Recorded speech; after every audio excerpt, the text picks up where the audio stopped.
본부장으로 임명된 후에 5월 31일 그만두셨습니다. 해임되신 겁니까?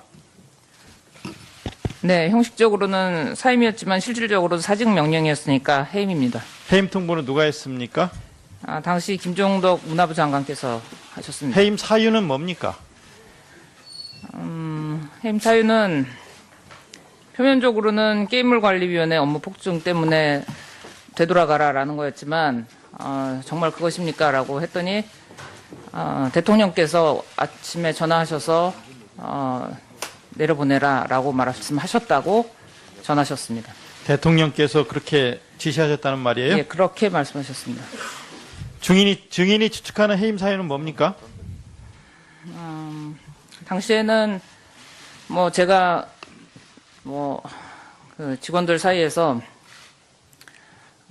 여기 계신 그 콘텐츠진흥원장으로부터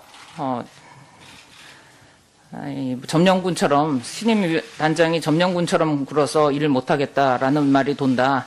그리고 자꾸 불필요하게 영수증 달라고 하는 것 때문에 일을 못하는 것 같은데 앞으로 해야 될 일이 많은데 이건 문제가 좀 많다라는 얘기를 장관께서 직접 저한테 하셨었고 그다음에 이제 절차 없이 진행되는 것들에 대해서 몇 번 말씀을 드렸었는데 그것들에 대해서 지속적으로 계속 제가 드린 그 의견이 결국은 무시되었고 그런 것들에 대해서 제가 혹시 반감을 갖거나 일이 또 원하시는 대로 안 될까 해서 나가라고 하신 거 아닌가 그렇게 생각했습니다. 여명숙 증인, 국회 정원에서는 거론되는 인물에 대해서는 실명으로 밝혀주셔야 합니다. 네, 그렇게 하겠습니다. 문화창조융합본부의 핵심 사업인 문화창조융합 벨트는 차은택 증인이 본인의 은사인 김종덕을 문화부 장관에, 외삼촌인 김상률을 청와대 교문수석에, 가장 가까운 송성각을 콘텐츠진흥원에 배치하면서 각종 문화사업을 통해서 사적 이익을 취한 박근혜 최순실의 핵심 문제 사업입니다.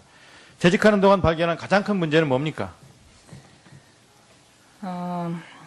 여러 가지를 들 수 있겠습니다만은 한마디로 말씀을 드리면 지금까지 언론에 보도된 내용을 이전에 혹시나 이런 게 아닐까 해서 염려했던 것을 요약해서 말씀을 올린다면 이게 합법 또는 그 시스템 적절한 시스템인 것처럼 가장해서 구조적으로 국고가 새어나가게 하고 그것을 방지하는 것을 합리화하는 것 그것이 가장 문제였다고 생각합니다.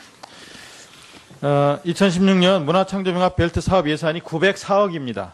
그런데 합법을 가장한 말하자면 불법으로 이렇게 사업이 진행됐다고 하는 건데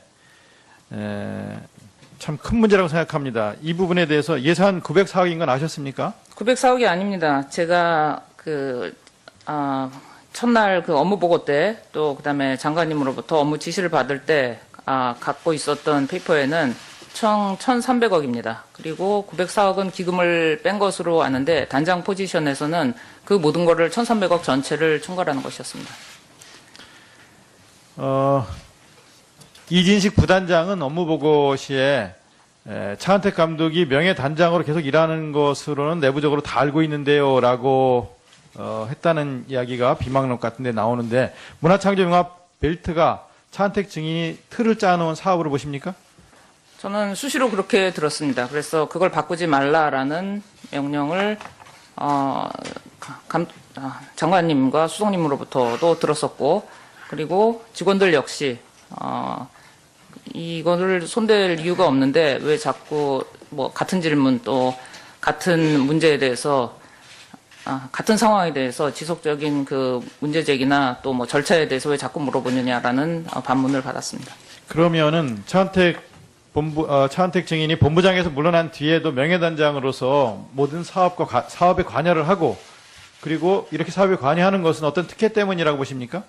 저는 차은택 전임단장을 한 번 미팅한 거 이외에 그 이후에는 융합벨트에서 본 적은 없었습니다만 직원들은 회의에 참석했다고 말했었고 그다음에 제가 나간 후에도 거기 벨트에 와서 사업에 참석했었다고 들었었습니다. 어떤 혜택, 어떤 사적 이익을 취했다고 생각하십니까?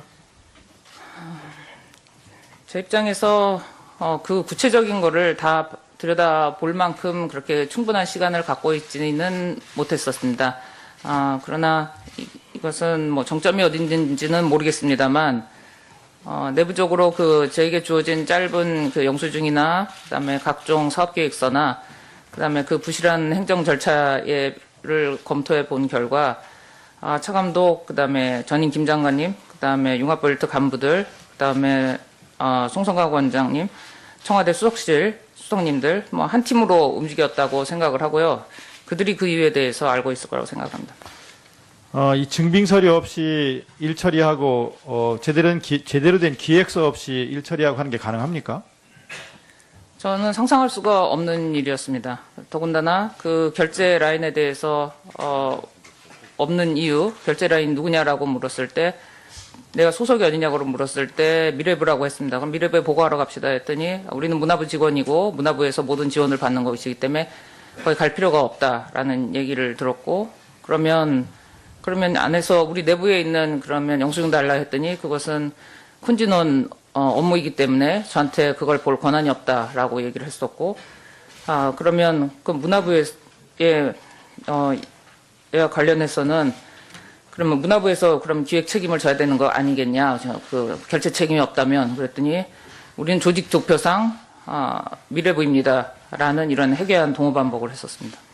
아까 합법을 가장한 불법 사업이다라고 얘기했고 또 비망록에 보면 이거는 문화부판 4대강 게이트 수준이다라고 이렇게 말씀을 하셨는데 그렇게 말한 이유, 배경을 좀 말씀해 주시고 그 뒤에 이런 문제를 바로잡으려고 어떤 노력을 했는지 이것도 좀 말씀해 주시기 바랍니다. 4대강 얘기를 꺼낸 거는 그 스케일과 이것이 앞으로 불어닥칠 국가적인 어떤 문제 상황과 영향력 규모 그 면에서 물론 금액은 1,300억은 뭐 30조에 비하면 작은 금액이라고 사람들은 얘기를 합니다만 그럼 이런 정도의 얘기가 아니라고 생각을 했었습니다. 왜냐하면 이것은 문화 융성 또 창조 경제를 핵심으로 가시적으로 성과하는 것이고 국가 브랜드에 걸린 국책이었기 때문에 그 국가적인 어떤 자존심과 그다음에 이거는 한 국가의 정신을 난도질하는 일이기 때문에 이 상태로 그냥 가면은 그런 결과가 또는 이런 청문회가 일어날 수밖에 없다고 이미 저는 21일 날 4인이 모인 자리에서 말씀 올렸었습니다. 예. 네, 그것은 여러 군데 알리려고 애썼고 내부에서도 뭐 직원들 간에도 공유를 했고 당연히 장관님께 여러 차례 보고를 드렸습니다. 그럼에도 불구하고 개선이 안 보여서 결국은 저는 민정실이나 어디 뭐 감사실이나 국정원 이런 곳에 보고를 하려고 하다가 좀 불안했습니다. 사실 무섭고 그래서 제일 잘 알고 많이 도와주셨던 국정원 문화 분야 저희 부산에서 계셨던 그쪽 아이오에게 말씀을 드렸습니다. 예.